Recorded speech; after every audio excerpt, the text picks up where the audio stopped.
வாழ்வோம் வாழ்விப்போம். இது இறைவாக்கு. இறைவனிடமிருந்து தன்னடியார்களுக்கு வழங்க பெறும் அருள் அமுதம். ஒன்றாம் அருள் அமுதம். வாசம் வாக்கு ஒன்று. நான் உங்கள் மத்தியில் வாசம் செய்கிறேன். அன்பு கண்களை கொண்டு என்னை தரிசியுங்கள். ஆரவாரத்தை அப்புறப்படுத்தினால் மட்டுமே நீங்கள் அமைதியை ஸ்பரிசிக்க முடியும்.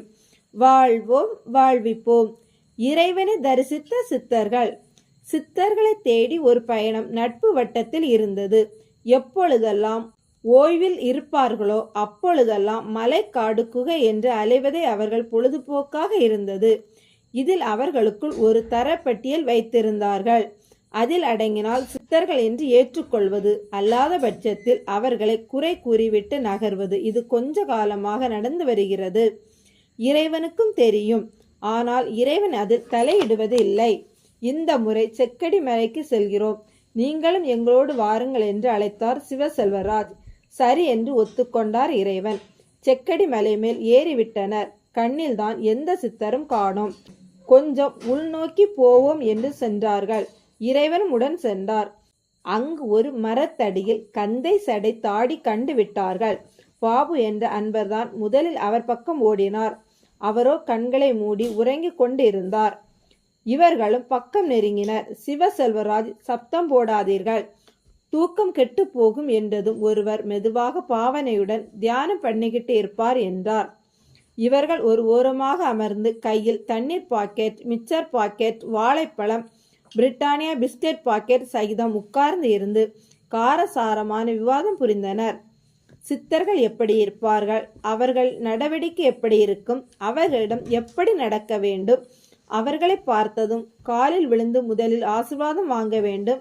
அவர்களுக்கு உண்ண ஏதாவது கொடுத்து விட்டால், அதை அவர்கள் வாங்கி உண்டு விட்டால் நல்ல கதி கிடைக்கும். இது போன்ற கருத்து பரிமாற்றம் நடந்து கொண்டிருந்த போது திடீரென ஒரு ஆடு அலறல் சத்தம் எல்லோர் கவனத்தையும் ஈர்த்தது. ஆடு தரையில் விழுந்து கிடந்தது. காலை உதறியபடி கத்தியது.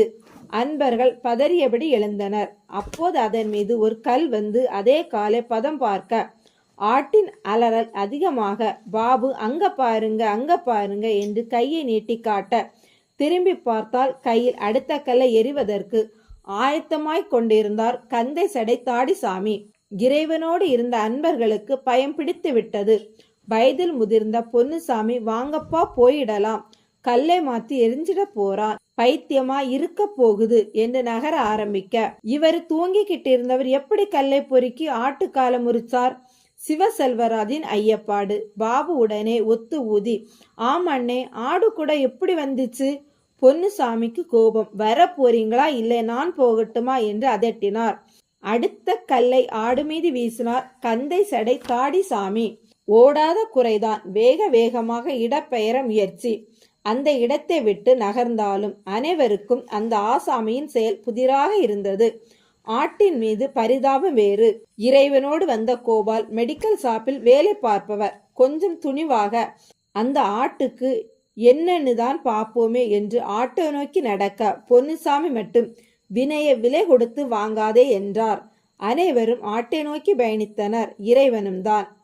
இவர்கள் ஆட்டை நெருங்குவதற்குள் கந்தை சடை தாடி சாமி ஆட்டை நெருங்கிவிட்டது. ஆட்டின் கால்களை தூக்கி ஒரு உலுக்கு உலுக்கியது. ஆடு வேதனையின் உச்சத்தில். நெருங்க நின்ற அன்பர்கள் அப்படியே நிற்க, ஆட்டை எழுப்பிவிட அவர் முயற்சிக்க, ஆடு தோய்ந்து கீழே சாய சட்டென தரையில் இருந்த மண்ணை எடுத்து அந்த கல்பட்ட காயத்தில் தடவ, அவர் கையில் ரத்தம் ஒட்ட, அதை தரையில் தடவி விட்டு மீண்டும் மண் எடுத்து பூச 5 நிமிடம்தான் கழித்திருக்கும். சட்டென ஆடு காலை உசுப்பி விட்டு எழுந்து நிற்க, இவர் கல்பட்ட காயத்தை தடவ காயமே இல்லாத மாதிரி இருந்தது. இறைவனோடு இருந்த அன்பர்களுக்கு ஆச்சரியம் தாழவில்லை. ஆடு ஓடியது. இவர் உட்கார்ந்து பார்த்து கொண்டே இருந்தார். இவர்களும் பார்த்தனர்.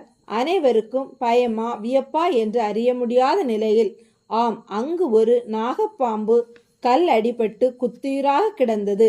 இவர் அதன் வாலை பிடித்து தூக்கி ஒரு சுற்று சுற்றி வீச எங்கோ போய் விழுந்திருக்கும்.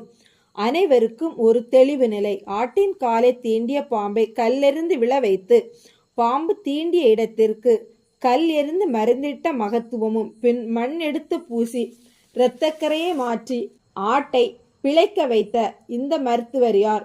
பொன்னுசாமி கொஞ்சம் தைரியமாக அவர் பக்கத்தில் சென்று, சாமி, நீங்கள் சித்தரா என்று கேட்க அவர் சிரித்தபடி பொன்னுசாமி கையில் இருந்த பல சீப்பை பறித்து பக்கத்தில் நின்ற இறைவன் பாதத்தில் வைத்து நமஸ்கரித்தார்.